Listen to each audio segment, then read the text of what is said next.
Good morning dear all. आज अपन CA inter audit start करने वाले हैं।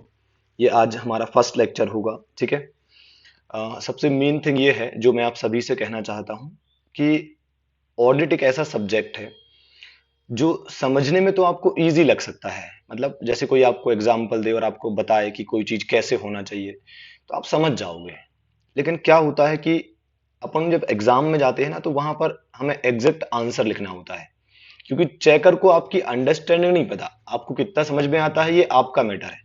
चेकर तो ये जानता है कि इस क्वेश्चन के 5 पॉइंट में ये आंसर होना चाहिए था, अगर आपका वही आंसर होगा तो नंबर मिलेंगे, अदरवाइज नंबर नहीं मिलेंगे। तो मेरा ये मानना है कि हमें समझना तो है ही सब कुछ अच्छे से, पर साथ साथ हमें क्या करना है, चीजों को माइंड में भी सेट करके रखना है, मतलब हमें याद भी करते हुए चलना है। ठीक है, चलो तो अपन बात करते हैं। सबसे मेन थिंग ये है कि जो सिलेबस है वो दो पार्ट में है। एक तो रहेगा पूरा थ्योरेटिकल पोर्शन, ठीक है, मतलब पूरा सब्जेक्टिव पोर्शन 56 मार्क का, ठीक है। 56 नंबर का क्या रहेगा, आपको सीधा डिस्क्रिप्टिव मतलब आंसर्स लिखने हैं।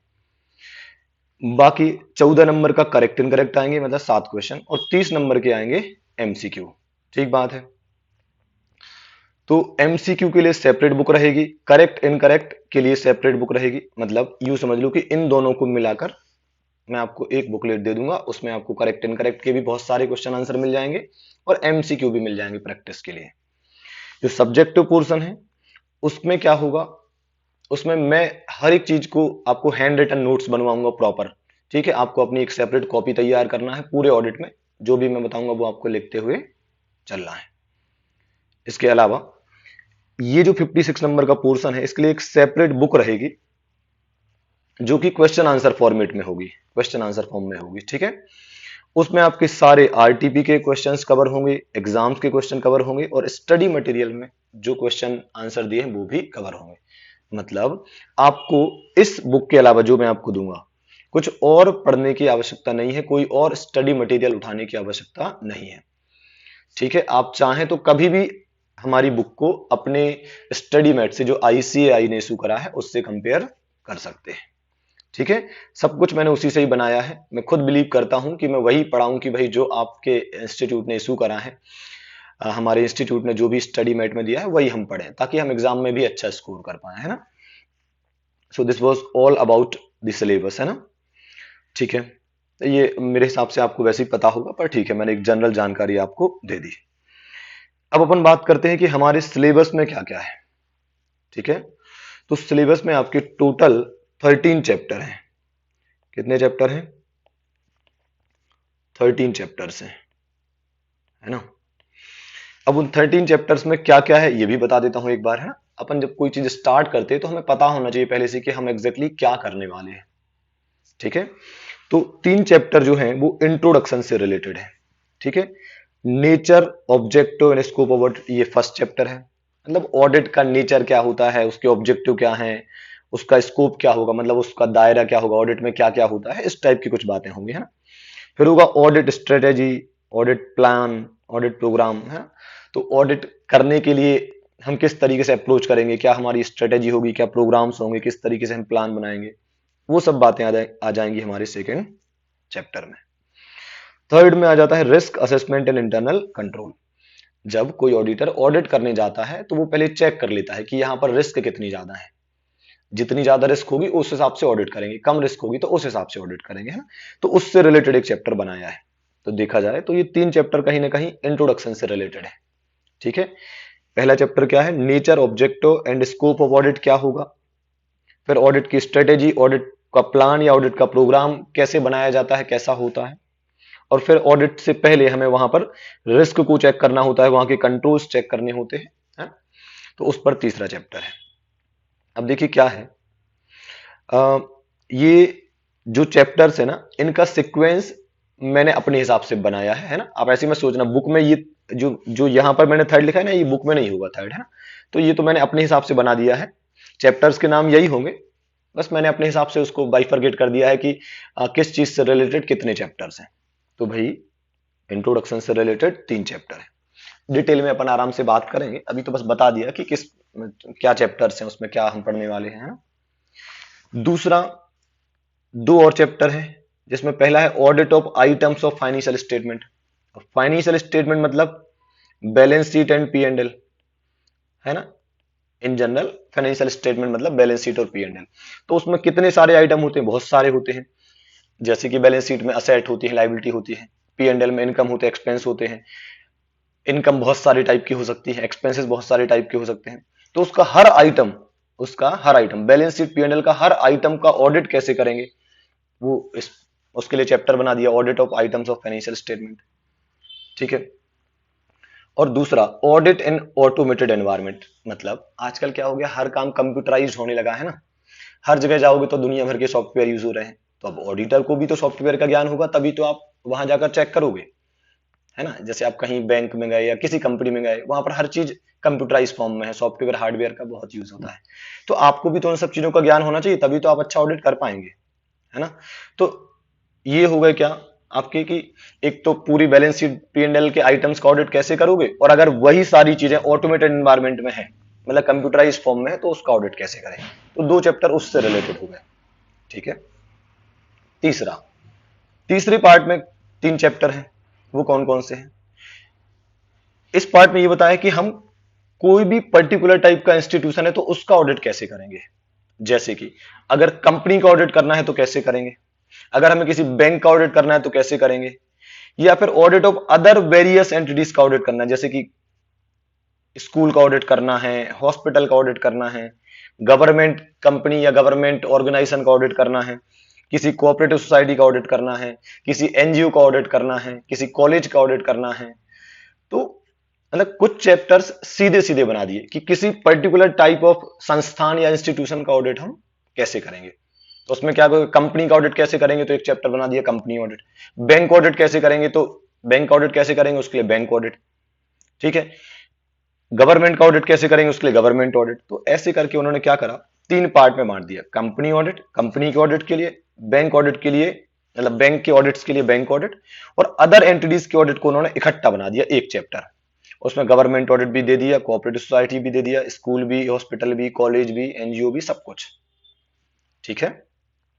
ऐसा पूरा स्क्रीन मैंने थोड़ा सा गंदा कर दिया है, पर ठीक है, मतलब आप स्टार्टिंग में ही मतलब उसको पॉज करके लिख लेना अगर आपको लिखना हो तो, है।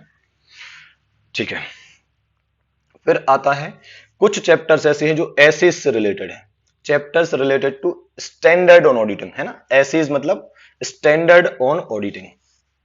तो उससे रिलेटेड कितने चैप्टर हैं, टोटल 5 चैप्टर हैं, 1 2 3 4 5 दिख रहा है आपको।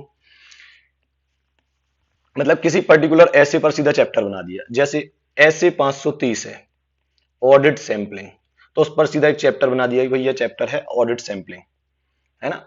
एक्चुअल में क्या है, ये ऐसे 530 है। सर ये ऐसे क्या होते हैं, स्टैंडर्ड ऑन ऑडिटिंग क्या होते हैं। जैसे अकाउंटिंग होती है ना, अकाउंटिंग करते समय आप अकाउंटिंग स्टैंडर्ड का यूज करते हो, ऐसी ऑडिट करते समय आप जिन स्टैंडर्ड का यूज करते हो उन्हें हम ऑडिटिंग स्टैंडर्ड कहते हैं, या फिर स्टैंडर्ड्स ऑन ऑडिटिंग कहते हैं, है ना। खैर डिटेल में हम बात करेंगे। बस मेरी एक आदत होती है, मुझे लगता है कि आप जब कुछ भी पढ़ते हैं ना, तो आपको आपका डायरेक्शन पता हो, आप क्या एग्जैक्टली करने वाले हो। हर चीज को सिस्टमेटिक लिखो, सिस्टमेटिक चलो, तो आप अच्छा कर पाओगे, है ना। सो ऐसे 530 के ऊपर हो गया एक चैप्टर है ऑडिट सैंपलिंग। फिर ऐसे 520, उसका नाम है एनालिटिकल प्रोसीजर्स, तो उस पर सीधा चैप्टर बना दिया एनालिटिकल प्रोसीजर्स। ठीक है। फिर एक है ऐसे 230, उस पर बना दिया ऑडिट डॉक्यूमेंटेशन, मतलब ऐसे 230 का नाम है वहां पर ऑडिट डॉक्यूमेंटेशन, ये ऐसे का नाम है, तो इसी पर चैप्टर बना दिया। और ऑडिट एविडेंस के लिए है ऐसे 500, तो इस पर भी एक चैप्टर ही बना दिया समझ लो। तो चैप्टर 3 230 और 500 से मिलकर बना है। फिर auditors responsibility related to fraud, एक स्टैंडर्ड है ऐसे 240, है ना, लिख दे रहा हूं यहां पर ऐसे 240, उसका नाम क्या है, auditors responsibility relating to fraud, तो उस पर एक चैप्टर बना दिया पूरा पूरा। और एक लास्ट है ऑडिट रिपोर्ट, जो आप ऐसे 700 की सीरीज पढ़ेंगे ना आगे चल के, तो वो पूरी की पूरी ऑडिट रिपोर्ट से रिलेटेड है। तो ऐसे 5 चैप्टर जो हैं वो स्टैंडर्ड से रिलेटेड बना दिए। 3 चैप्टर हैं वो बना दिए आपके कि कोई पर्टिकुलर टाइप के संस्थान का या इंस्टीट्यूशन का ऑडिट कैसे करेंगे। ठीक है। 2 चैप्टर बना दिए कि भाई कंप्यूटराइज एनवायरनमेंट में कैसे ऑडिट करेंगे, और बैलेंस शीट और पी एंड एल के हर आइटम का ऑडिट कैसे करेंगे। और शुरुआत के 3 चैप्टर बना दिए इंट्रोडक्शन पर। ठीक है, अब देखो अगर आपको लिखना है तो मैं एक काम करता हूं, इसको ना ऐसे पूरा बैक कर देता हूं, या रहने दो, आपको समझ में तो आ ही रहा होगा ना, तो आप ऐसा ही कैसा लिख सकते हो, है ना, या स्क्रीनशॉट ले लेना। ठीक है ना, चलो तो अब अपन आगे बात करते हैं, और अपन अब सीधे ऑडिट के बेसिक्स पर आ जाते हैं कि ऑडिट है क्या, है ना। तो आप ऐसा भी बोल सकते हो कि ये आपका हो जाएगा चैप्टर नंबर 1, है ना, चैप्टर नंबर 1। इस चैप्टर के अंदर हम बेसिक्स की बात करेंगे, पूरा ऑडिट से जनरल, मतलब ऑडिट से रिलेटेड जो बेसिक बातें हैं उसकी हम बात करेंगे। ठीक है, तो आराम आराम से पढ़ेंगे, मैं पहले पूरा समझाऊंगा, जो लिखा है उसको पढ़ के बताऊंगा, बाद में आप लिख लेना, पहले पूरा समझ लेना फिर आप भी लिखना, है ना। लिखना जरूर, ये ध्यान रखना, अगर आपको मार्क्स चाहिए तो आपको लिखना पड़ेगा, मैंने भी आपके लिए लिखा है ना। ओके, सो चलो सबसे पहले बात करते हैं, हमारी सबसे पहली हेडिंग क्या है, मीनिंग ऑफ ऑडिट, मतलब ऑडिट होता क्या है ना। तो ऑडिट का जनरल मीनिंग अगर देखा जाए तो वो होता है चेकिंग। अगर आप किसी चीज को चेक कर रहे हो मतलब आप उसका ऑडिट कर रहे हो, है ना। तो चलो अपन डेफिनेशन देखते हैं क्या होता है ऑडिट। क्या लिखा है भाई, it is an independent examination of financial information of any entity. बस इतने को समझते हैं। इंडिपेंडेंट एग्जामिनेशन मतलब स्वतंत्र जांच। आप किसी को चेक करने के लिए जाते हो, फॉर एग्जाम्पल आप किसी स्कूल का ऑडिट करने जाते हो, वहां पर आप चेकिंग करने गए हो, है ना, या किसी कंपनी में आप चेकिंग करने जाते हो, तो सबसे पहले ध्यान रखना, आप अच्छे से तब जांच कर पाओगे जब आप इंडिपेंडेंट हो गए, आप स्वतंत्र हो गए। अब पता चला आप किसी कंपनी का ऑडिट करने गए, उनसे आपने मतलब कंपनी वालों से आपने 50 करोड़ का लोन लेकर रखा है, बताइए क्या आप अच्छे से ऑडिट कर पाएंगे? नहीं कर पाएंगे। क्यों नहीं कर पाएंगे? जब भी आप सच बोलेंगे या ढंग से जांच करेंगे तो कंपनी वाले क्या कहेंगे, भाई साहब आप होशियारी मत बताओ, पहले हमारे पैसे लौटाओ। तो कहीं ना कहीं ऑडिटर के ऊपर दबाव है, प्रेशर है कि यार हमने उधार ले रखा है कंपनी से। या यूं समझ लो कि कोई कंपनी है जिसका जो ओनर है वो आपके फादर हैं, आपके पापा जी जो हैं वो उस कंपनी में ओनर हैं, आप उसी कंपनी का ऑडिट करने जाते हो। बताइए क्या आप अपने पापा से इंडिपेंडेंट है, स्वतंत्र है? नहीं, वो पापा है यार हमारे। जैसे ही आप उस कंपनी का ढंग से ऑडिट करोगे, उस कंपनी में गलतियां निकालोगे, उस कंपनी में कमियां निकालोगे, तो पापा क्या कहेंगे, बेटा इसी दिन के लिए बड़ा किया था तुम्हें। मतलब यही आएगा ना ऑब्वियसली उनके अंदर कि यार साला ये हमको ही चेक कर रहा है अभी, मतलब हमने ही उसको सब सिखाया, दुनिया दिखाई है, हमको ही हमारी चीजें चेक करके और उन्हें गलतियां निकाल रहा है। सो ऑडिट में सबसे खास बात है कि जब आप ऑडिट कर रहे हो तो आप इंडिपेंडेंट होना चाहिए, कंपनी से अलग होना चाहिए। तो जिसका आप ऑडिट करना है, अगर आपका उससे कोई संबंध नहीं होगा तो आप उसको सही से बता पाओगे कि उसमें क्या कमियां हैं, है ना। So it is an independent examination of, किसकी जांच करनी है, फाइनेंशियल इंफॉर्मेशन, मतलब हमें किसी कंपनी की फाइनेंशियल इंफॉर्मेशन की जांच करनी है। फाइनेंशियल इंफॉर्मेशन मतलब फाइनेंशियल स्टेटमेंट, मतलब बैलेंस शीट, P&L और जो दुनिया भर के अकाउंट्स बने हैं उनकी जांच करना है। सो ऑडिट मतलब independent examination of financial information, मतलब फाइनेंशियल स्टेटमेंट। क्या मतलब सर? फाइनेंशियल इंफॉर्मेशन ही चेक करना है, नॉन फाइनेंशियल नहीं करना है। मेनली यही कहा जाता है कि फाइनेंशियल इंफॉर्मेशन चेक करनी है। मतलब अब मान लो आप किसी कंपनी में ऑडिट करने गए, आपने देखा कि जो वहां का डायरेक्टर है वो नहा के नहीं आता है, बिना ही नहाए आके बैठ जाता है, तो क्या तुम ये सब बातें लिखोगे क्या कि सुनो तुम तो नहा के ही नहीं, मतलब कुछ तो भी यार, ऐसा थोड़ी होता है। हमें फाइनेंशियल इंफॉर्मेशन चेक करनी है यार, कंपनी का फाइनेंशियल डेटा चेक करना है, उसमें कुछ गड़बड़ तो नहीं है, वो आपको बताना है ना। सो ऑडिट मंजे का है, ऑडिट मतलब क्या, आपको किसी कंपनी के किसी ऑर्गेनाइजेशन की फाइनेंशियल इंफॉर्मेशन मतलब पैसे से रिलेटेड जानकारी को चेक करना है या उसकी जांच करना है। ठीक है, अब क्या लिखा है, of any entity weather profit oriented और नॉट, मतलब कोई भी एंटिटी हो, ऑडिट सबका सेम तरीके से होता है, चाहे वो कंपनी प्रॉफिट कमाने वाली हो, चाहे वो नॉट फॉर प्रॉफिट वाली कंपनी हो, कोई भी कंपनी हो, ऑडिट करने का तरीका सेम रहेगा, जांच करने का तरीका सेम रहेगा। आगे लिखा है इररिस्पेक्टिव ऑफ इट्स साइज और लीगल फॉर्म, मतलब कोई ऑर्गेनाइजेशन बड़ा हो या छोटा हो, ऑडिट का मतलब हमेशा यही रहेगा, क्या रहेगा, independent examination of financial information. Company बड़ी है छोटी है उससे कोई फर्क नहीं पड़ता, ऑडिट ऑडिट ही होता है, जांच करने का तरीका वही रहेगा, है ना, मतलब ऑडिट का मीनिंग वही रहेगा। फिर और लीगल फॉर्म मतलब अब देखो, ऑडिट किसी का भी हो सकता है, किसी कोऑपरेटिव सोसाइटी का भी हो सकता है, किसी कंपनी का भी हो सकता है, किसी पार्टनरशिप फर्म का भी हो सकता है, किसी का भी हो सकता है ऑडिट। तो ऑडिट का मीनिंग सेम रहेगा। ऐसा नहीं होता है कि कंपनी के लिए ऑडिट का मीनिंग कुछ और है और पार्टनरशिप फर्म का ऑडिट करने गए तो उसका मीनिंग कुछ और है। ऑडिट मतलब ऑडिट ही रहेगा। ऑडिट मतलब जांच करना, चाहे वो ऑर्गेनाइजेशन छोटा हो चाहे वो बड़ा हो, किसी की भी जांच करो वो ऑडिट कहलाएगा, है ना। ठीक है, आगे क्या लिखा है, when such an examination is conducted with a view to express opinion thereon, मतलब जब ऐसी जांच, जब ऐसा एग्जामिनेशन इस पर्पज से किया जाता है कि आप उनके फाइनेंशियल स्टेटमेंट या उस कंपनी के फाइनेंशियल स्टेटमेंट के ऊपर आप अपनी ओपिनियन देने वाले हो, तो उसे कहा जाता है ऑडिट।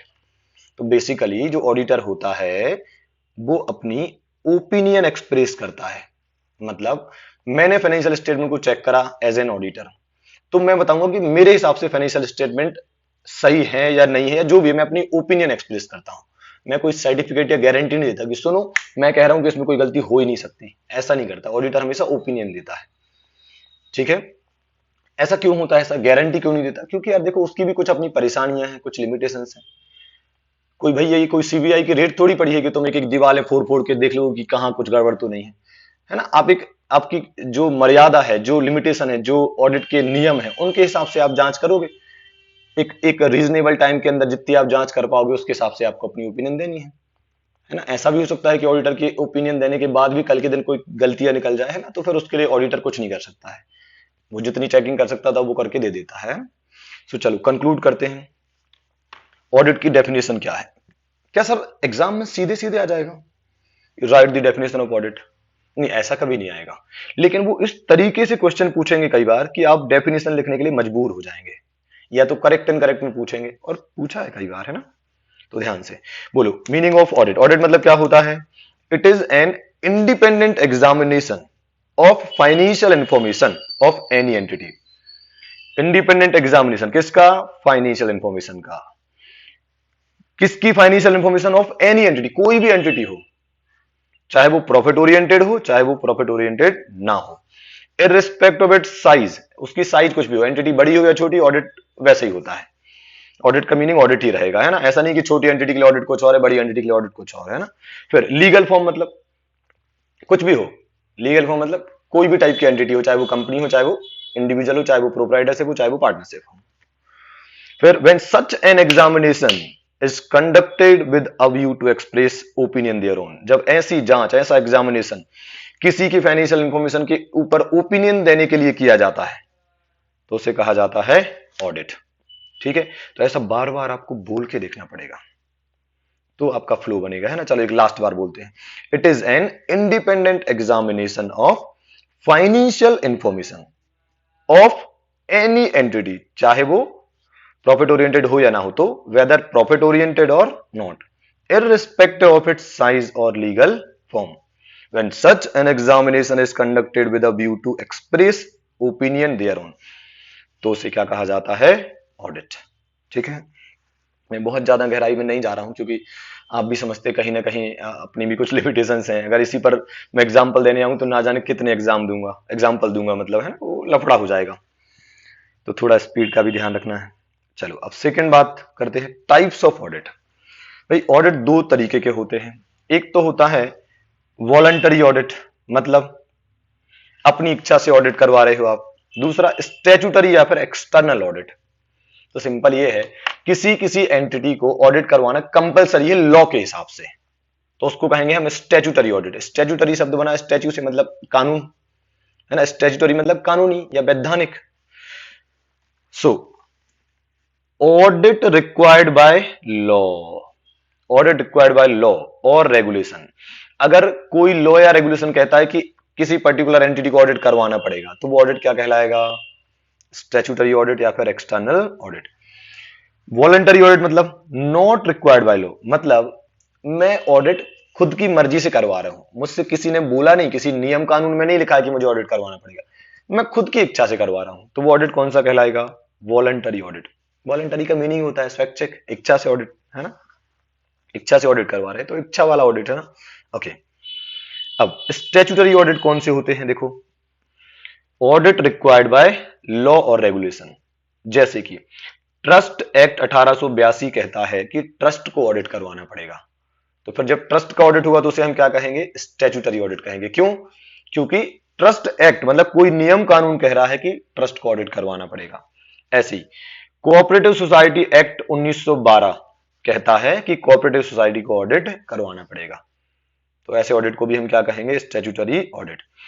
फिर इलेक्ट्रिसिटी सप्लाई एक्ट 1948, ये क्या कहता है कि इलेक्ट्रिसिटी कंपनीज को ऑडिट करवाना मैंडेटरी है, ऑडिट करवाना पड़ेगा। ठीक है। फिर बैंकिंग रेगुलेशन एक्ट 1949 ये कहता है कि सारे बैंक्स को ऑडिट करवाना पड़ेगा।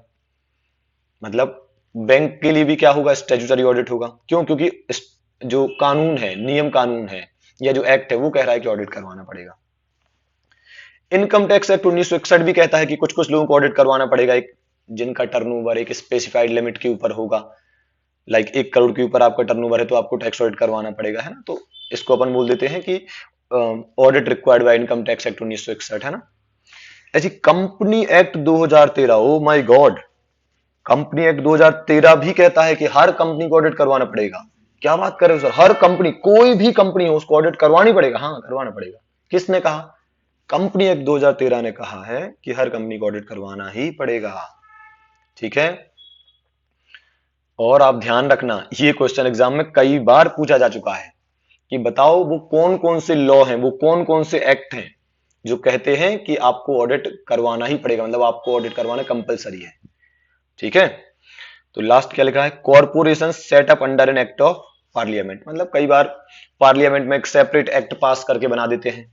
जैसे कि अपना आईसीआई भी सेपरेट एक्ट पास होकर बना हुआ है, या एलआईसी देखो आप, लाइफ इंश्योरेंस कॉर्पोरेशन, या एसबीआई है, इसका अलग ही एक्ट है एसबीआई एक्ट। तो कुछ कॉर्पोरेशन जो पार्लियामेंट में अलग से एक्ट पास करके बनाए जाते हैं उनको भी ऑडिट करवाना कंपलसरी है। ठीक है।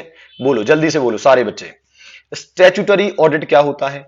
ऐसा ऑडिट जो कानून की वजह से आपको करवाना पड़ रहा है, मतलब आपकी इच्छा के ऊपर डिपेंड नहीं है, कानून में लिखा है, लॉ में लिखा है कि भैया आपको ये ऑडिट करवाना ही पड़ेगा, तो वो स्टैट्यूटरी ऑडिट है ना। जैसे कि ट्रस्ट एक्ट 1882 कहता है कि ट्रस्ट को ऑडिट करवाना पड़ेगा। कोऑपरेटिव सोसाइटी एक्ट 1912 कहता है कि कोऑपरेटिव सोसाइटी को ऑडिट करवाना पड़ेगा, है ना। And so on. सर अब ये याद कैसे रहेगा? ये सबसे इंपॉर्टेंट बात है। समझ में सब आ गया, पर याद रखना वही तो एग्जाम में लिखना है ना। तो सुनो, ध्यान देना, मैंने ये जो एक्ट लिखे हैं ना वो सीक्वेंस में लिखे हैं। जैसे सबसे पहले 1882, फिर उसके बाद 1912, फिर 1948, फिर 1949, फिर 1961, फिर 2013, है ना। बोलो जल्दी से, ट्रस्ट एक्ट कौन सा है? 1882, 1882, 1882। कोऑपरेटिव सोसाइटी एक्ट कौन सा है? 1912, ठीक है, 1912, 1912। फिर इलेक्ट्रिसिटी सप्लाई एक्ट कौन सा है? 1948। बैंकिंग कौन सा है? 1949। Income tax 1961। कंपनीज एक्ट 2013, ये आप नहीं भूलेंगे। इनकम टैक्स एक्ट आप नहीं भूलेंगे, बैंकिंग नहीं भूलेंगे आप, इलेक्ट्रिसिटी सप्लाई एक्ट भी नहीं भूलेंगे क्योंकि ये चैप्टर शायद आपके एडवांस अकाउंट में है ना। तो ये भी याद रहेगा। मेन ध्यान रखना, ट्रस्ट एक्ट 1882 और cooperative society act 1912। So these are the law which requires कि आपको ऑडिट करवाना पड़ेगा। अब वॉलंटरी ऑडिट क्या होता है? Audit which is not required by law. Sir अगर किसी लॉ में नहीं लिखा तो कोई मन से ही अपना ऑडिट क्यों करवाएगा? एवं ही ऑडिट करवाएगा क्या? कानून ने अगर बोला है तो ठीक है, अपन जबरन कोई अपना ऑडिट क्यों करवाएगा? वो इसलिए करवाते हैं, जैसे मान लो मैं हूं, मान लो मेरी भारत में बहुत सारी ब्रांच है, या मान लो 50 ब्रांच है, सपोज इतना मान लो आप। तो अब मैं एक जगह बैठकर अपना काम कर रहा हूं, बाकी ब्रांच ऑटोमेटिक चल रही है। तो ऐसा भी तो हो सकता है कि मैं ओनर हूं और बाकी सारी ब्रांच में घोटाला चल रहा हो, कुछ वहां पर कुछ फ्रॉड चल रहे हैं, कुछ लफड़े हों, तो मुझे वो सब जानना है ना। तो वो सब जानने के लिए ऑडिट तो करवाना पड़ेगा। तो मैं किसी थर्ड पर्सन को अपॉइंट करूंगा, कहूंगा सुनो यार भाई हमारा ये ऑडिट कर दो, देख लो हमारे यहाँ सब कुछ ठीक चल रहा है क्या, क्योंकि मैं तो बिजी रहता हूँ, अब बाकी सारी ब्रांच में क्या चल रहा है इतना ध्यान नहीं दे सकता हूँ। तो आप एक बार देख कर आ जाओ कि सब ठीक चल रहा है कि नहीं चल रहा है। तो अगर सिंपल करता हूं, कई बार हम ऑडिट खुद की इच्छा से इसलिए करवाते हैं क्योंकि ऑडिट करवाने से बहुत सारे फायदे हमें होते हैं। ठीक है। अब जैसे आपको लोन चाहिए, तो हो सकता है लोन चाहिए तो आपका बैंक या जो बैंक है वो आपसे बोल दे कि सुनो आप ऑडिटेड फाइनेंशियल स्टेटमेंट लाओगे तो ही हम आपको लोन देंगे।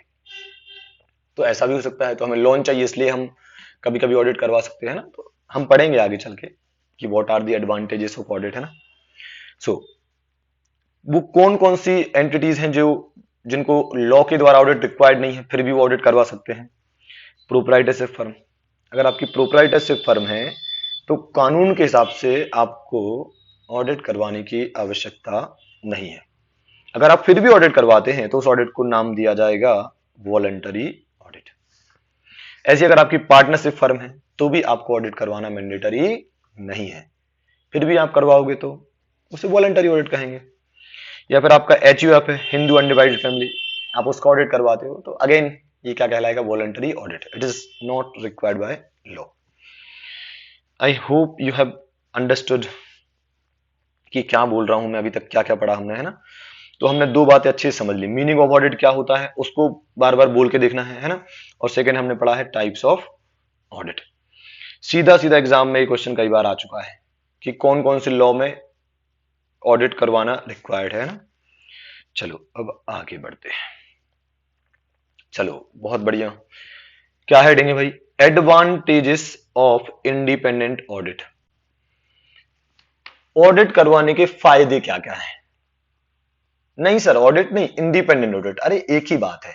ऑडिट हकीकत में ऑडिट तभी है जब वो कोई इंडिपेंडेंट पर्सन द्वारा की जाए, समझ रहे हो। अगर मैं ही अपने पापा की कंपनी की ऑडिट कर रहा हूं तो वो कोई ऑडिट ऑडिट नहीं है, उसका कोई मतलब नहीं है, समझ रहे ना। सो एडवांटेज ऑफ ऑडिट कहो या advantage of an independent audit कहो एक ही बात है, यूं समझ लो आप तो, है ना। ये क्वेश्चन इतना सड़ा हुआ क्वेश्चन, हाँ ये भी एग्जाम में कई बार आया है, 10 बार कम से कम आया होगा। सर हम तो लिख देंगे मन से, नहीं लिखवाना मुझे मन से, आप कीवर्ड देख लो, मुझसे सुन लो, आप वही लिखो ना यार। पता चला यार इंसान साला 5 अटेम्प्ट तक केवल ऑडिट की वजह से पास नहीं होता है, तो मुझे वो नहीं चाहिए यार। अपन बढ़िया समझेंगे और लिखना ही है ना मन से, तो थोड़ा इनका सुन लो, हो सकता है जो आपके मन में चल रहा है वही यहां लिखा हो, थोड़ा सा उनके वर्ड ले लेंगे तो उनको भी अच्छा लगेगा, है ना। आई से मोहब्बत करना मजबूरी भी है हमारी, समझ रहे हैं ना। चलो तो ऑडिट के फायदे क्या क्या हैं। सबसे फर्स्ट है it act as an moral check on employees. मतलब अगर एम्प्लॉय को पता है, जैसे मैं हूं, मान लो मैं एक कंपनी में जॉब करता हूं, मुझे पता है यार इस कंपनी में कभी ना कभी ऑडिट जरूर होगा, क्योंकि कंपनी का ऑडिट तो मैंडेटरी है, तो कभी ना कभी तो ऑडिट होगा। तो ना जब भी मेरे मन में आएगा ना कि मैं कुछ फ्रॉड कर दूं तो मुझे डर लगेगा, मुझे लगेगा अरे यार ऐसा ना हो कि ऑडिट में मेरा नाम आ जाए, या जो मैं काम कर रहा हूं उसमें ऑडिटर गलती मेरी पकड़ ले, या मेरा फ्रॉड या मेरी चोरी को पकड़ ले, है ना। तो एम्प्लॉइज के ऊपर एक मोरल चेक, एक मोरल कंट्रोल लग जाता है कि यार कुछ भी गलत नहीं करना, नहीं तो ऑडिट में पकड़े जाएंगे। तो ऑडिट का पहला फायदा क्या हो गया, it act as moral check on employees, right. So IT जो अपना ICAI है वो एक्सपेक्ट करता है कि आप मोरल चेक लिख दो ताकि उन्हें थोड़ा शांति मिल जाए, है ना। ओके अगला क्या लिखा है, it safe guard the interest of the persons those who are not associated with the management of the entity। क्या मतलब हुआ, ये उन लोगों के हित की रक्षा करता है जो लोग एंटिटी या कंपनी के मैनेजमेंट से एसोसिएटेड नहीं है, मैनेजमेंट से संबंधित नहीं है। मतलब क्या हुआ, शेयर होल्डर्स। आप बताओ मेरे पास रिलायंस कंपनी के भी शेयर हैं, टाटा मोटर्स के भी हैं, TCS के भी हैं, सबके शेयर्स हैं, पर क्या मैं चेक करने जा रहा हूं वहां पर कि क्या रिलायंस में चल रहा है, क्या टाटा मोटर्स में चल रहा है, क्या TCS में चल रहा। मैं तो यहाँ घर पे बैठ के लेक्चर्स बना रहा हूं आपके लिए, तो मैं तो चेक नहीं कर रहा हूं ना।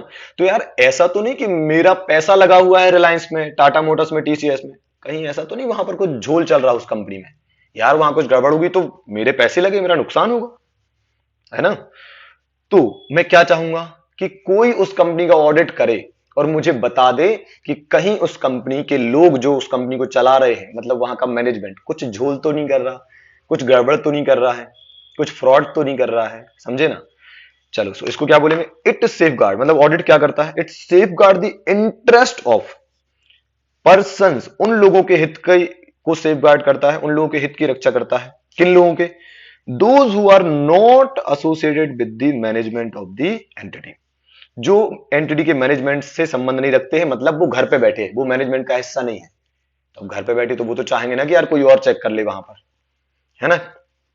ओके तीसरा, it helps in settling the trade disputes. मतलब क्या हुआ, अब मान लो, चलो ये एग्जाम्पल भी लिखा हुआ है, बहुत बढ़िया। मान लो ऐसा हो जाए कि कोई कंपनी कहे कि अगर हमें प्रॉफिट होगा तो हम प्रॉफिट का 10% अपने एम्प्लॉइज को बांट देंगे। ठीक बात है। अब क्या हुआ, एम्प्लॉइज ने बोला, जब ईयर एंड हुआ तो एम्प्लॉइज ने बोला कि कंपनी कंपनी हमको बोनस दो। कंपनी ने बोला हमको प्रॉफिट ही नहीं हुआ, हमको तो लॉस हुआ है। तो एम्प्लॉय भरोसा कर लेंगे क्या?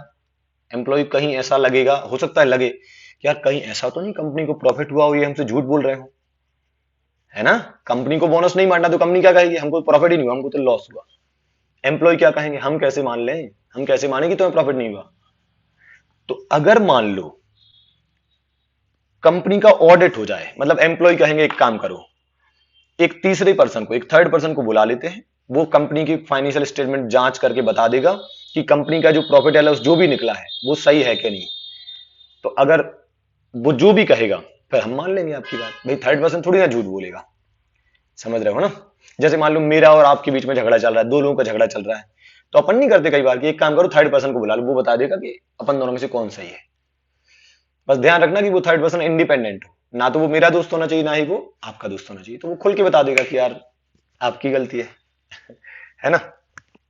Okay, so it helps in settling the trade dispute. अगर कभी झगड़ा होता है व्यापारिक रूप में, या कंपनी कंपनी के बीच में, या कंपनी एम्प्लॉइज के बीच में, तो ऐसे केस में ऑडिट जो है ना वो शांति देता है कि भैया ठीक है, चलो ऑडिटर ने जो बताया वो सही है, उसके हिसाब से हो जाएगा काम, है ना।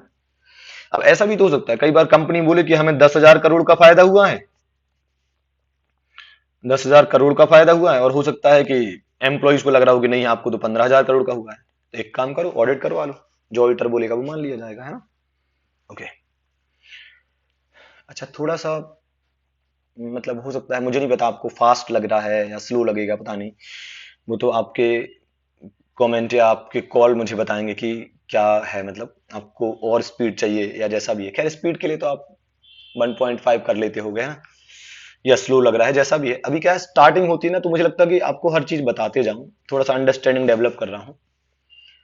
ओवर द टाइम आपको वोकेबलरी या जो भी है उसके वर्डिंग्स का ज्ञान हो जाएगा, तो फिर अपन अच्छे से और अच्छे से समझ पाएंगे चीजों को, है ना। चलो, तो तीन फायदे हो गए। कौन कौन से तीन फायदे हो गए? It act as moral check on employees. Independent audit का पहला फायदा क्या है कि एम्प्लॉइज पर मोरल चेक लग जाएगा। दूसरा, it safeguard the interest of persons. कौन से पर्संस का? Those who are not associated with the management of the entity. तीसरा, it helps in settling the trade dispute. Trade dispute को सेटल करने में हेल्प मिल जाएगी। तीसरा, मतलब सॉरी, चौथा, it helps in settling the negotiation of loan from bank और in negotiating the purchase consideration. मतलब अगर आपको बैंक से लोन चाहिए तो कई बार बैंक ऐसा बोलते हैं कि भाई हम आपको तब लोन देंगे जब हमें ये पता चल जाए कि आप कुछ कमाते हो, मतलब आप हमारा लोन चुका पाओगे कि नहीं चुका पाओगे। नहीं तो भैया लोन तो सबको चाहिए, मुझे भी चाहिए, आपको भी चाहिए, हर किसी को लोन चाहिए। तो हर कोई बैंक के पास जाएगा तो बैंक दे देगा क्या लोन? नहीं देगा। वो कहेगा भाई साहब आप चुका पाओगे। तो आदमी क्या बोलेगा, जिसको लोन चाहिए वो बोलेगा हाँ चुकाएंगे ना, कैसी बात कर रहे हो, चुका देंगे। तो भैया वो कहेगा कि एक काम करो, आप बताओ आप हर साल कितना प्रॉफिट कमाते हो। तो आप जो भी प्रॉफिट बताओगे ना, उसको बैंक कहेगा हम नहीं मानते कि आपका ये प्रॉफिट सही है, एक काम करो अपनी बुक्स को चेक करा के लाओ ऑडिटर से, उसके साइन सील करवा के आओ। अगर आपके फाइनेंशियल स्टेटमेंट ऑडिटेड होंगे तो हम आपको लोन देंगे, नहीं तो नहीं देंगे। ठीक है। So it helps in settling the negotiation of loan from bank. और एक और पॉइंट इसमें ऐड कर दिया, इन नेगोशिएटिंग द परचेज कंसिडरेशन। जैसे मान लो मुझे किसी की कोई फर्म खरीदनी है, कोई कंपनी खरीदनी है ना, तो खरीदना है तो उस कंपनी के लिए मैं कितना पे करूं, उस कंपनी को खरीदने के लिए कितना पे करूं। अगर उस कंपनी से पूछूंगा तो वो बता देंगे हमारी नेटवर्थ तो 50,000 करोड़ है, हमको 50,000 करोड़ में खरीद लो। हम कहेंगे ऐसा थोड़ी होता है। ऑडिटर चेक करके बताएगा कि आपकी क्या वैल्यू है, क्या वर्थ है आपकी। जो ऑडिटर बोलेगा उस वर्थ के हिसाब से हम आपको पेमेंट कर देंगे, है ना, कंसिडरेशन दे देंगे। ओके। और क्या है भाई, it helps in settling the accounts at the time of admission और रिटायरमेंट ऑफ द पार्टनर। मतलब बताओ बताओ क्या हुआ, तीन पार्टनर हैं, चौथा पार्टनर एंटर हो रहा है, तो अपन नहीं उससे मांगते कि भैया आपको गुडविल का इतना हिस्सा देना पड़ेगा, कैपिटल के रूप में ये लाओगे, प्रॉफिट आपको ये मिलेगा, दुनिया भर की बात है। तो जो 3 पार्टनर ऑलरेडी है वो क्या चाहेंगे कि जो चौथा आ रहा है उसको लूट लो, उससे ज्यादा से ज्यादा पैसा वसूल लो, है ना। तो वो नया पार्टनर क्या कहेगा, एक काम करो, आप तीनों लोग अपनी फर्म का ऑडिट करवा लो, उसके हिसाब से जो आपकी वर्थ निकलेगी, उसके हिसाब से जो गुडविल निकलेगी, जो भी निकलेगा उसके हिसाब से मैं पेमेंट करके और एडमिशन ले लूंगा आपकी पार्टनरशिप फर्म में। ठीक है। ऐसे ही जब कोई पार्टनर रिटायर होगा तो जो एग्जिस्टिंग पार्टनर है वो क्या चाहेंगे कि यार जो रिटायर हो रहा है उसको कम से कम मिले, हो सकता है वो ऐसा चाहे। तो वो रिटायरिंग पार्टनर क्या कहेगा, एक काम करो ऑडिट करवा लो, उसके हिसाब से जो भी चीजें फिर फाइनल होंगी, जो भी प्रॉफिट फाइनल होगा, जो भी एसेट फाइनल होगी, जो भी लाइबिलिटीज फाइनल होंगी, उसके हिसाब से फिर अपन सेटलमेंट कर लेंगे, जो मेरा हिस्सा होगा वो मुझे दे देना, मैं रिटायर हो जाऊंगा। ठीक है। तो 3 पॉइंट कैसे याद करेंगे, सेटल सेटल सेटल। कैसे याद करेंगे, settle settle settle, settling the trade dispute, settling the loan from banks, settling the accounts, accounts किसके, at the time of admission of partner और रिटायरमेंट ऑफ दी पार्टनर। फिर 6 point क्या है, it helps in detection of wastages and losses.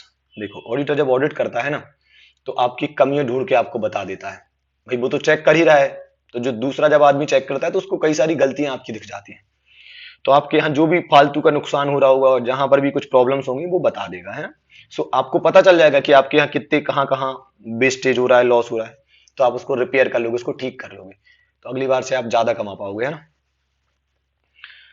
ठीक है। तो auditor आपकी कमियां आपको बता देगा कि कहाँ वेस्टेज या लॉस हो रहा है, तो आप उसको ठीक कर लोगे, तो अगली बार से आप ज्यादा कमा पाओगे। So this is what advantage of audit, है ना। Last, it helps in reviewing the operation of internal control. देखो यार, हर कंपनी अपने यहाँ इंटरनल कंट्रोल लगाती है, मतलब हर चीज पर कंट्रोल लगाती है कि सब चीजें व्यवस्थित या सिस्टमेटिक काम करें। तो अब हो सकता है कंट्रोल ढंग से काम कर रहे नहीं कर रहे पता नहीं क्या, तो अगर ऑडिटर आकर ऑडिट कर देगा, चेक कर देगा कि यार इंटरनल कंट्रोल ढंग से काम कर रहा है नहीं कर रहा है, तो अपन को पता चल जाए कि अच्छा हमने 15 या 50 कंट्रोल लगाए थे, 50 कंट्रोल लगाए थे, उसमें से 40 तो ठीक काम कर रहे हैं, 10 ठीक से काम नहीं कर रहे, तो उन कंट्रोल्स को अपन क्या कर लेंगे, ठीक कर लेंगे, उनको रिपेयर कर लेंगे, उनको और अच्छे से लगा देंगे प्रॉपर, कि कोई नुकसान या कोई प्रॉब्लम ना हो कंपनी में, है ना। ठीक है। तो टोटल कितने एडवांटेज हैं, 7। कितने एडवांटेज हैं, 7।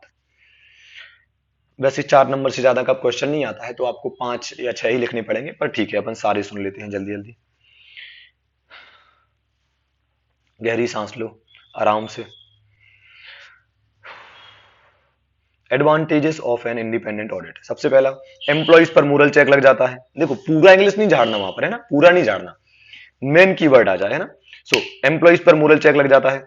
कौन से लोगों का इंटरेस्ट सेफगार्ड हो जाता है, those who are not associated with the management. तीसरा, कितनी चीजें सेटल हो जाती हैं, बोलो बोलो बोलो, 3 चीजें सेटल हो जाती हैं। पहला, it helps in settling the trade dispute. दूसरा, it helps in settling the trade negotiation loan from bank, या सिंपल लिख सकते हो, it helps in negotiating the loans from banks, है ना। फिर it helps in settling the accounts, कब, at the time of admission और रिटायरमेंट ऑफ पार्टनर। फिर ये दोनों एक जैसे, अपनी कमियां पता चलती हैं, कहां कहां वेस्टेज हो रहा है, so it helps in detection of wastages and losses, और आपके कंट्रोल्स प्रॉपर ऑपरेट कर रहे हैं कि नहीं कर रहा है उसका पता चल जाता है। So it helps in reviewing, चूंकि ऑडिटर रिव्यू करता है, देख लेता है कि कहां कहां कंट्रोल्स में प्रॉब्लम है ना। सो वो भी हमें पता चल जाता है कि operation internal control properly operate कर रहे हैं या नहीं कर रहे। ओके, चलो अपन अगली हेडिंग पर आ जाते हैं। अगली हेडिंग है हमारी क्वालिटीज ऑफ ऑडिटर। ऑडिटर में कौन कौन सी क्वालिटीज होना चाहिए, है बहुत सिंपल है। ऑडिटर में 2 टाइप की क्वालिटीज होना चाहिए, पहला टेक्निकल क्वालिटीज, दूसरा पर्सनल क्वालिटीज, है ना। पता इसका आंसर क्या है, इसका आंसर सिंपल ये है कि एक अच्छे इंसान में जो क्वालिटी होना चाहिए ना, वही क्वालिटी एक ऑडिटर में होना चाहिए, है ना। अब आप देख लेना। तो सबसे पहले क्वालिटीज ऑफ ऑडिटर को 2 पार्ट में बांटा है अपन ने, एक टेक्निकल क्वालिटीज, दूसरा पर्सनल क्वालिटीज। टेक्निकल में क्या है, ऑडिटर को कुछ चीजों का ज्ञान होना चाहिए। कौन सी चीजों का, अकाउंटिंग का। अरे भैया आप दूसरों की अकाउंटिंग चेक करने जा रहे हो, तुम कोई साला अकाउंटिंग नहीं आता है, तुम उसका अकाउंटिंग कैसे चेक करोगे, है ना। सो auditor must have knowledge of accounting. फिर ऑडिटिंग का, अरे भैया आपको ऑडिट करते तो आना चाहिए, जो काम आप करने जा रहे हो वो काम आपको करते तो आना चाहिए ना। जैसे कि आपको ज्ञान होना चाहिए ना एसिस का, या ऑडिट कैसे करते हैं। जिसने कभी ऑडिट नहीं करा वो ऑडिट कैसे कर लेगा, है ना। सो काय का ज्ञान होना चाहिए। ऑडिटर के पास अकाउंटिंग का ज्ञान होना चाहिए, ऑडिटिंग का होना चाहिए। तीसरा, लॉज, अच्छा, लॉज का भी ज्ञान होना चाहिए। Tax laws, direct tax, indirect tax, company law. तो यार देखो, आप किसी कंपनी का ऑडिट करने गए, अब उस कंपनी में कितने सारे लॉ लगते हैं। कंपनी है तो कंपनी एक्ट तो लगता ही होगा, इनकम टैक्स एक्ट लग रहा है, और ना जाने लेबर एक्ट लग रहा हो, पता नहीं कौन कौन से लॉ लग रहे हैं उस पर। अगर फॉरेन करेंसी में डील कर रहा होगा तो फेमा लग रहा होगा। तो ऐसे बहुत सारे लॉ लगते हैं, तो आपको ही पता नहीं होगा, लॉ का ज्ञान आपको ही नहीं है, आप कैसे उस कंपनी का ऑडिट करोगे, कैसे उस कंपनी में जाके चेकिंग करोगे, है ना।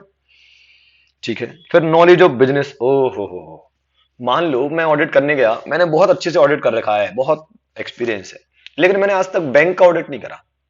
अब मान लो मुझे बैंक का ऑडिट करने बुला लिया जाए, क्या मैं कर पाऊंगा? नहीं, या अच्छे से नहीं कर पाऊंगा मैं। तो कहीं ना कहीं मैं जिस बिजनेस का, जिस एंटिटी का ऑडिट करने जा रहा हूं, उसके बिजनेस का ज्ञान मुझे होना चाहिए, है ना। तो मान लो कोई कंपनी है जो ऑयल का बिजनेस कर रही है, तो ऑयल के बिजनेस में कैसा क्या होता है वो मुझे थोड़ा तो आइडिया हो, नहीं तो मैं कैसे ऑडिट करूंगा, है ना। सो उस बिजनेस का अच्छा लेवल का ज्ञान हमें होना चाहिए ताकि हम उसका ऑडिट कर पाए। तो बताओ टेक्निकल क्वालिटीज में क्या क्या है। हमें अकाउंटिंग आनी चाहिए, हमें ऑडिट आनी चाहिए, हमें लॉज आनी चाहिए। अच्छा, ये तो सब्जेक्ट लिख रखे हैं, किसके सब्जेक्ट हैं? यही तो सीए इंटर के सब्जेक्ट हैं। हाँ, इन सब का ज्ञान होगा तभी तो अच्छे ऑडिटर बनोगे। फिर लेटेस्ट प्रोनाउंसमेंट, अब दुनिया भर के नए नए गाइडेंस नोट आते रहते हैं, स्टेटमेंट्स आते रहते हैं, और कुछ नए नए छोटी छोटी चीजें इशूज करते रहते हैं, आईसीआई या फिर कोई और लॉ, है ना। तो उन सब का भी जो नई चीजें आ रही हैं उनका आपको ज्ञान होना चाहिए। पहले वो चलते थे अकाउंटिंग स्टैंडर्ड, अब इंडेस आ गए, है ना। तो ऐसी चीजें जो भी लेटेस्ट प्रोनाउंसमेंट आते हैं उनका नॉलेज आपको होना चाहिए। सो ऑडिटर की क्वालिटी दो टाइप की, टेक्निकल क्वालिटीज मतलब इन 5 चीजों का ज्ञान होना। दूसरा पर्सनल क्वालिटी में क्या है? Common sense. Oh my God, अब कॉमन सेंस किस में नहीं होना चाहिए? अभी आप में कॉमन सेंस नहीं होगा तो आप क्या ही ऑडिट करोगे किसी का, है ना। मुझे नहीं लगता कि मुझे इन सब चीजों का एग्जाम्पल देना चाहिए, फालतू टाइम पास हो जाएगा, है ना। सो आपका कॉमन सेंस अच्छा होना चाहिए ताकि आप ढंग से ऑडिट कर सको। इंटीग्रिटी मतलब पूरी ऑनेस्टी के साथ ऑडिट करना है। अगर आप ऑनेस्ट होगे तो ही अच्छे से ऑडिट कर पाओगे। तो ऑडिटर के रूप में क्या क्वालिटी होना चाहिए? आप में इंटीग्रिटी होना चाहिए ताकि आप अच्छा ऑडिट करो। प्रोफेशनल बिहेवियर, ढंग से बिहेव करना है वहां पर। पता चला रात को 2 बजे फोन लगा रहे कि सुनो मैं ऑडिट करने आ रहा हूँ, बोले क्यों? Surprise check. सरप्राइज चेक ऐसा थोड़ी होता है यार भाई, वो डायरेक्टर की भी बीवी बच्चे, है ना। वो ऐसा थोड़ी कि तुम कुछ तो भी करोगे, है ना। प्रोफेशनली बिहेव करना है, ठीक है। फिर कॉन्फिडेंशियलिटी, अच्छा, ये बहुत इंपॉर्टेंट है। जब आप ऑडिट करने जाते हो ना किसी का, तो आपको उसके बारे में लगभग सब पता चल जाता है, कई बार तो इतना पता चल जाता है जितना उसको खुद को पता नहीं होता है। तो आपको क्या करना है? आपको वो इंफॉर्मेशन किसी और को डिस्क्लोज नहीं करना है। अब मान लो मैंने आपका ऑडिट करा, मुझे सब पता चल गया, अब मैंने ये बात पूरे जमाने भर को बता दी, तो ऐसा थोड़ी होता है यार। कहीं ना कहीं प्राइवेसी तो मेंटेन करके चलनी पड़ेगी ना, है ना। सो ऑडिटर में कॉमन सेंस होना चाहिए, ईमानदार होना चाहिए, प्रोफेशनल बिहेवियर करना है उसे, और कॉन्फिडेंशियलिटी मतलब उसको, ऑडिटर्स ऐसा कहना चाहिए इसको, auditor should not disclose the information acquired during the course of audit. Auditor ने ऑडिट के दौरान जो इंफॉर्मेशन उसे मिली है उसको किसी को भी डिस्क्लोज नहीं करना है। तीस सॉरी, पांचवा, कम्युनिकेशन स्किल। अरे यार, आपकी सैकड़ों मीटिंग्स होंगी, कई बार आपको शेयर होल्डर्स के सामने खड़े होकर बताना पड़ेगा कुछ कुछ, कभी डायरेक्टर से बातचीत करनी है, कभी कुछ करना है, तो you must have proper communication skills, नहीं तो आप अपनी बात कैसे कन्वे कर पाएंगे, है ना। डेडिकेशन, वही ढंग से डेडिकेटेड रहोगे अपने काम के प्रति तो अच्छा ऑडिट कर पाओगे, है ना। जनरल बात है। टेक्टफुल अप्रोच क्या है? विनम्रता से, भाई थोड़ा शांति से, थोड़ा विनम्रता से काम करना है। और डायरेक्टर से बुक्स मांगी, एक बार में नहीं दी, दूसरी बार मांगी नहीं दी, उसको एकदम थप्पड़ थप्पड़ मार के आ गए, पता नहीं उसको पीट पाट के आ गए, ऐसा नहीं करना भैया। विनम्रता से काम करना है। तो ऑडिटर को टेक्टफुल अप्रोच अप्लाई करना है, समझे ना। एकदम जनरल बातें हैं, कभी 2-4 नंबर में पूछ ले कि ऑडिटर में क्या क्या क्वालिटीज होना चाहिए, बता देना। टेक्निकल क्वालिटीज होना चाहिए, मतलब 4-5 चीजों का ज्ञान होना चाहिए। और personal qualities, common sense, integrity, professional behaviour, confidentiality, communication skill, dedication, tactful approach, है ना। आई होप आप समझ गए होंगे कि क्या होती है क्वालिटीज ऑफ ऑडिटर, है ना। चलो एक और हेडिंग पढ़ लेते हैं, फिर इस लेक्चर को अपन यहाँ फिनिश कर सकते हैं। चलो, ये मोस्ट टाइम भी क्वेश्चन है ना, ये बहुत इंपॉर्टेंट है भाई, बहुत बहुत बार आया है ना। क्या है? Principal aspect to be covered in an audit. ओ हो, हिंदी में मैंने लिख रखा है, क्या लिख रखा है, ऑडिट में क्या क्या करना है, principal aspect to be covered. Audit कर रहे हो, मैं बोल रहा हूं मैं ऑडिट कर रहा हूं, मतलब क्या कर रहे हैं भाई साहब, क्या कर रहे हैं, बोले चेकिंग कर रहे हैं, चेकिंग में क्या, क्या चेकिंग है ना, तो वो उसका आंसर है यहां पर, है ना। Principal aspect to be covered in an audit, एक ऑडिट में मेनली कौन कौन से एस्पेक्ट आपको चेक करने हैं, है ना। हिंदी में बोले तो ऑडिट में क्या क्या आपको करना है, बहुत ध्यान से इसको समझना है ना, याद भी रखना है। कितने सारे पॉइंट है, ओ माय गॉड, कितना 11 पॉइंट है। चलो समझते हैं। मैंने क्या कर रखा है, देखो कैसे बांट रखा है, ये 2 पॉइंट एक साथ कर रखे हैं, है ना। चलो देखते हैं क्या क्या है। सबसे पहले जब आप ऑडिट करने जाओगे ना, तो सबसे पहले आपको क्या करना है, आपको एग्जामिन करना है, जांच करना है, चेक करना है उनका अकाउंटिंग सिस्टम कैसा है और वहां के इंटरनल कंट्रोल सिस्टम कैसा है। मतलब जाते ही साथ बुक्स पर नहीं कूदना है कि गए और बुक्स पे एकदम चेकिंग करने लगे, नहीं ऐसा नहीं करना। तो सर क्या करना है, पहले वहां की सारी चीजें समझ तो लो, मतलब वहां पे अकाउंटिंग कैसे होती है, कौन करता है, कौन लोग रिस्पॉन्सिबल है अकाउंटिंग के लिए, इंटरनल कंट्रोल कहां कहां पर कैसे कैसे लगाए गए हैं, क्यों सर, वो सब चीजें समझ लोगे तो आप ऑडिट ढंग से कर पाओगे। मान लो आपने इनके अकाउंटिंग सिस्टम को चेक करा, आपको लगा बहुत घटिया सिस्टम है, यहाँ तो कोई भी एंट्री करके चला जाता है, कोई भी कुछ भी कर रहा है, इंटरनल कंट्रोल तो है ही नहीं, बहुत खराब है। अगर आपने ये सब देख लिया ना, तो आप एक डिसीजन ले लोगे, बताओ क्या, यार यहाँ पर तो बहुत लफड़े हैं, ना इंटरनल कंट्रोल सिस्टम अच्छा है, ना इनका अकाउंटिंग सिस्टम अच्छा है, बहुत झोल होने के चांसेस हैं। तो एक काम करेंगे, अब बहुत डेप्थ में ऑडिट करेंगे। नहीं तो जब मैं घर से निकला था ना, तो मैं ये सोच कर आया था कि यार वहां तो सब ठीक होगा, तो उतनी ज्यादा मेहनत नहीं करनी पड़ेगी, और यहाँ कर देखा, यहाँ पर तो सब झोल है, कुछ ढंग से चल नहीं रहा है यहाँ पर तो। मतलब ज्यादा जांच करनी पड़ेगी, ज्यादा चेकिंग करनी पड़ेगी। So before checking the books of account, है ना, डायरेक्टली मूव नहीं करना है बुक्स ऑफ अकाउंट पे, उसके पहले क्या चेक करना है, अकाउंटिंग सिस्टम और इंटरनल कंट्रोल सिस्टम को। और क्या लिखा है, review the other systems and procedures and check whether they are adequate and comprehensive. अच्छा, तो अकाउंटिंग सिस्टम और इंटरनल कंट्रोल सिस्टम के अलावा बाकी सारी चीजें भी देख लेना कि कैसी क्या है, वो पर्याप्त है कि नहीं, एडिक्वेट है कि नहीं, कॉम्प्रिहेंसिव है कि नहीं। अगर ऐसा हुआ तो हमें कम मेहनत करनी पड़ेगी ऑडिट में, कम जांच करनी पड़ेगी, नहीं तो ज्यादा जांच करनी पड़ेगी। सर ये क्या हुआ सर, अकाउंटिंग सिस्टम और इंटरनल कंट्रोल सिस्टम तो समझ में आ गया, ये other other system and procedure, other में सब कुछ आ जाता है यार। अब मान लो, ऐसे ही समझ लो, मान लो मैं किसी के यहाँ ऑडिट करने गया, तो मेरी एंट्री गोडाउन साइड से हुई सपोज, अब मैंने देखा कि यार गोडाउन के बाहर तो कोई गार्ड ही नहीं बैठा है, तो कोई एंट्री करने वाला नहीं बैठा है, कोई भी अंदर से माल लेकर बाहर जा रहा है, कोई एंट्री प्रॉपर हो रही, कुछ नहीं हो रहा है वहां पर, तो कुछ तो भी चल रहा है, मतलब ना कैमरे लगे हैं ना कुछ हो रहा है। तो हम ये सब अदर सिस्टम एंड प्रोसीजर भी देख लेंगे कि जो भी चीजें जिस तरीके से भी वहां पर काम हो रहा है, वो क्या इस तरीके से हो रहा है कि वहां पर जो लोग हैं या वहां का जो चीजें सिस्टम है उस पर ट्रस्ट किया जा सके। अगर ट्रस्ट किया जा सकेगा तो फिर अपन को आगे जाके books of account come checking करनी पड़ेगी। और अगर अपन को लगेगा नहीं यार यहाँ पे तो सब कचरा है, कुछ भी ढंग से नहीं चल रहा है, तो हो सकता है मुझे ज्यादा मेहनत करनी पड़े, है ना। ठीक है, तो पहला पॉइंट क्या हो गया, ऑडिट स्टार्ट करने के पहले ही समझ लो, तो ऑडिट ये भी है ना, पर बुक्स ऑफ अकाउंट चेकिंग करने से पहले आपको क्या करना है, अकाउंटिंग सिस्टम और इंटरनल कंट्रोल सिस्टम की जांच करनी है, और अदर सिस्टम एंड प्रोसीजर को भी चेक कर लेना है कि वो एडिक्वेट और कॉम्प्रिहेंसिव है कि नहीं है। आगे बढ़ते हैं, अब आ जाते हैं कि बुक्स ऑफ अकाउंट की चेकिंग पर। ठीक है, तो सबसे पहले हम चेक करेंगे बुक्स ऑफ अकाउंट में कोई अर्थमेटिकली इशू तो नहीं है, मतलब मैथमेटिकली या जो डिजिट्स जो भी हुआ है, जो भी लिखा हुआ है वो सब सही है कि नहीं, अर्थमेटिकल एक्यूरेसी, है ना, arithmetical accuracy. Books of account में जो भी चीज लिखी है वो एक्यूरेट है या नहीं, वो चेक करेंगे। ठीक है, देखो बुक्स ऑफ अकाउंट पर आने के पहले ये दो काम कर लिए, है ना, अब बुक्स ऑफ अकाउंट में अर्थमेटिकल एक्यूरेसी चेक कर रहे हैं। फिर जो भी ट्रांजेक्शन हुए हैं उनकी ऑथेंटिसिटी और वैलिडिटी चेक करेंगे। मतलब मान लो आपने लिखा है कि परचेस 10 लाख रुपए 15 तारीख को हुई थी, तो भैया हकीकत में 15 लाख की परचेस हुई थी या केवल एंट्री पास कर दी, समझ रहे हो, आपने एंट्री पास कर दी, purchase account debit to cash, ठीक है, आपने कुछ भी एंट्री पास कर दी।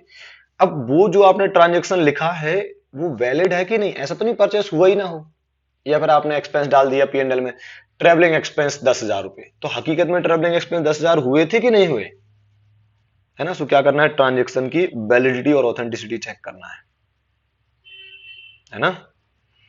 समझ में आ रहा है मैंने क्या लिखा था heading, principal aspect to be covered in audit. Audit में क्या क्या करना है, सबसे पहले वहां के सिस्टम्स को समझना है, फिर बुक्स ऑफ अकाउंट की एक्यूरेसी चेक करना है कि उसमें कोई अर्थमेटिकल एरर तो नहीं है, फिर ट्रांजेक्शन जो लिखे हैं वो हकीकत में हुए कि नहीं हुए, क्या नहीं डाल दिए, झूठे मूठे तो नहीं डाल दिए, है ना।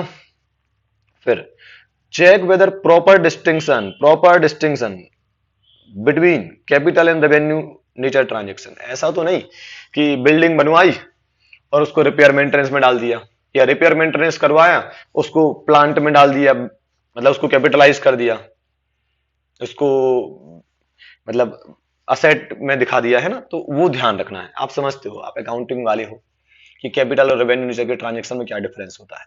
तो आपको ध्यान से देख लेना है कि जो ट्रांजेक्शन हुआ है उसमें से कितना पोर्शन कैपिटलाइज होना चाहिए, कितना पोर्शन रेवेन्यू में आना चाहिए, है ना। ठीक है, 3 हो गए। फिर चौथा पॉइंट क्या है, compare the balance sheet with balance sheet and P and L with books of account. मतलब आप मुझे बताओ, साल भर कंपनी बुक्स ऑफ अकाउंट बनाती है, हाँ सर, दुनिया भर के जर्नल, लेजर, ट्रायल बैलेंस सब करती है, लास्ट में क्या बनता है, बैलेंस शीट और पी&एल। तो यार बैलेंस शीट पी&एल में वही दिखना चाहिए जो बुक्स ऑफ अकाउंट के हिसाब से, मतलब जो बुक्स ऑफ अकाउंट में है। ऐसा तो नहीं कि सारा बुक्स ऑफ अकाउंट कुछ और ही कह रहे हैं, बैलेंस शीट पी&एल में कुछ और ही दिखा रहे हैं। भाई बुक्स ऑफ अकाउंट से ही तो बैलेंस शीट पी&एल बना है, तो जो बुक्स ऑफ अकाउंट कहना चाहते हो वही बैलेंस शीट पी&एल कहना चाहिए। सिंपल शब्दों में कहूं ना तो यूं समझ लो कि बुक्स ऑफ अकाउंट की जो समरी है वही बैलेंस शीट पी&एल है। भाई साल भर में जो हुआ है, मान लो साल भर में 50 बार ट्रेवलिंग एक्सपेंस हुए हैं, तो एक साथ दिखेंगे ना पी&एल में, 50 बार थोड़ी दिखेंगे, एक बार में लिख देंगे ट्रेवलिंग एक्सपेंस इतने हैं, है ना। So balance sheet P and L is what, summary of books of account. तो कंपेयर कर लो कि बुक्स में के हिसाब से जो बैलेंस शीट पी&एल होना चाहिए वही है कि नहीं। ऐसा तो नहीं बुक्स ऑफ अकाउंट के हिसाब से ट्रेवलिंग एक्सपेंस होना चाहिए 10 लाख और पी&एल में दिख रहे हैं 15 लाख, है ना। Okay, so compare balance sheet and P and L with books of account. चलो 6 पॉइंट याद हुए। सबसे पहले क्वेश्चन क्या था, principal aspect to be covered in an audit. Audit में करना क्या क्या है, सबसे पहले अकाउंटिंग सिस्टम और इंटरनल कंट्रोल सिस्टम को समझना है, फिर वहां के अदर सिस्टम एंड प्रोसीजर को समझना है ना।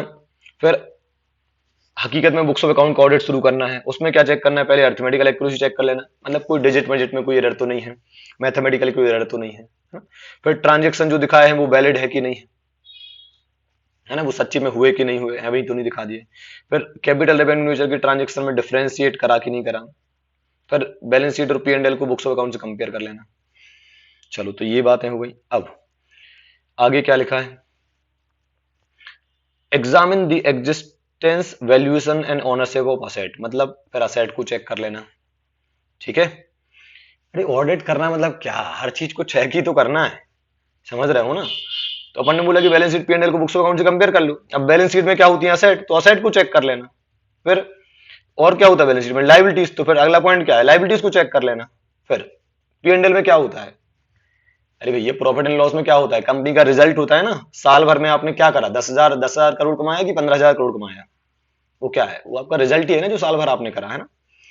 So check whether the result shown in the P and L gives true and fair view. जो पी&एल में रिजल्ट दिख रहा है वो सही है कि नहीं, है ना। तो ये 3 पॉइंट अपने आप कहां से बन गए, इससे बन गए 3 पॉइंट। 6 पॉइंट में क्या बोला, बैलेंस शीट पी&एल को कंपेयर करो बुक्स ऑफ अकाउंट से, ठीक है। अब बैलेंस शीट में क्या होता है, असेट, तो असेट भी चेक कर लेंगे, लाइबिलिटीज भी चेक कर लेंगे, और पी&एल का रिजल्ट भी चेक कर लेंगे, है ना। ठीक है, वैसे 4 नंबर का क्वेश्चन आता है तो बहुत है इतना, है ना, पर ठीक है, एक बार समझ सारे लो। ट्रू एंड फॉल्स आते हैं, मतलब करेक्ट एंड करेक्ट, इसके अलावा एमसीक्यू आते हैं, है ना। तो आपको पूरा ज्ञान तो होनी चाहिए। फिर क्या है, अगर आप किसी कॉर्पोरेट बॉडी का ऑडिट कर रहे हो, लाइक कंपनीज वगैरह है, तो अब उसमें क्या होता है कि यार बहुत सारे नियम कानून लगते हैं किसी कंपनी पर, कॉर्पोरेट बॉडी पर। तो उसमें चेक कर लो whether the statutory requirement have been complied with. सारी स्टैट्यूटरी रिक्वायरमेंट, सारी कानूनी रिक्वायरमेंट कंप्लाई करी है, फॉलो करी है कि नहीं करी, है ना। और लास्ट में ऑडिटर क्या करता है, रिपोर्ट बना के दे देता है, किसको, शेयर होल्डर्स के लिए रिपोर्ट बनाती है ना अपन। भाई ऑडिटर क्या करता है, ऑडिट करके, ऑडिट जिस कंपनी का ऑडिट करा होगा उसके ओनर्स कौन होते हैं, शेयर होल्डर्स, उनके लिए रिपोर्ट बनाकर देता है, भैया ये है ऑडिट रिपोर्ट। हमने क्या चेक करा है कि आपके financial statement true and fair view present करते हैं नहीं करते हैं, आपके फाइनेंशियल स्टेटमेंट सही है या गलत है, वॉट एवर, है ना। सो लास्ट पॉइंट मैंने क्या रखा है, reporting to the appropriate person और बॉडी। देखो यार बेटा, आपसे रिक्वेस्ट है दोस्तों कि आप इस सीक्वेंस को चेंज मत करना। ये सीक्वेंस बहुत मेहनत से, बहुत सोच समझ कर मैंने बनाया है। आपकी बुक में भी यही पॉइंट लिखे होंगे, बस सीक्वेंस अलग होगा। मैं क्या करता हूँ, इस तरीके से लिखता हूँ कि आपको याद करने में आसानी हो जाए। अभी आपको लग रहा होगा इसमें भूलने का क्या है, अगर आप इसको बंद करके लिखने जाओगे तो आपको 11 में से शायद 6 या 7 ही याद आए, है ना। तो अच्छे से इसी सीक्वेंस को फॉलो करो, और मैं ये भी कहूंगा कि आप एक एक बात को लिखो ध्यान से। जितना लिखोगे और जितना बार बार बोलोगे, ऑडिट में क्या है ना, वर्डिंग्स का बहुत बड़ा खेल है। जैसे मैंने बोला कि हाँ, लास्ट पॉइंट देखो, in case of corporate body whether the statutory requirement have been complied with. अभी कंप्लाइड विथ इतनी बार आएगा ये शब्द, तो आपकी टंग को भी ना आदत हो जानी चाहिए बार बार बोलने की। फलाना ठिकाना कंप्लाइड विथ और नॉट, इस टाइप से अपन को आना चाहिए, है तो अच्छा रहता है। वर्डिंग्स आ जाएगी ना ऑडिट की, तो फाइनल में भी दिक्कत नहीं होगी, है ना। ओके, सो यहाँ पर अपन आज का लेक्चर यहाँ पर फिनिश करते हैं, है ना। अच्छा, इसको शॉर्ट में एक बार रिवाइज करना है तो कैसे करेंगे, चलो ये भी देख लेते हैं। चलो ये देखो, समरी मैंने लिखी है, क्या क्या है भैया। ऑडिट स्टार्ट करने से पहले दो काम करेंगे, अकाउंटिंग सिस्टम और इंटरनल कंट्रोल सिस्टम समझ लेंगे, और अदर सिस्टम प्रोसीजर चेक कर लेंगे। फिर बुक्स ऑफ अकाउंट चेक करेंगे, क्या चेक करेंगे, अर्थमेटिकल एक्यूरेसी चेक करेंगे।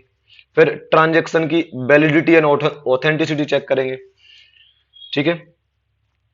फिर ट्रांजेक्शन में रेवेन्यू और कैपिटल नेचर में डिफरेंशिएट किया गया कि नहीं किया गया, वो चेक करेंगे। फिर बुक्स ऑफ अकाउंट को कंपेयर करेंगे balance sheet P and L से। फिर बैलेंस शीट में असेट होती तो असेट चेक करेंगे, फिर बैलेंस शीट में लाइबिलिटीज होती तो वो चेक करेंगे, फिर पी एंड एल में रिजल्ट होता है तो वो चेक करेंगे।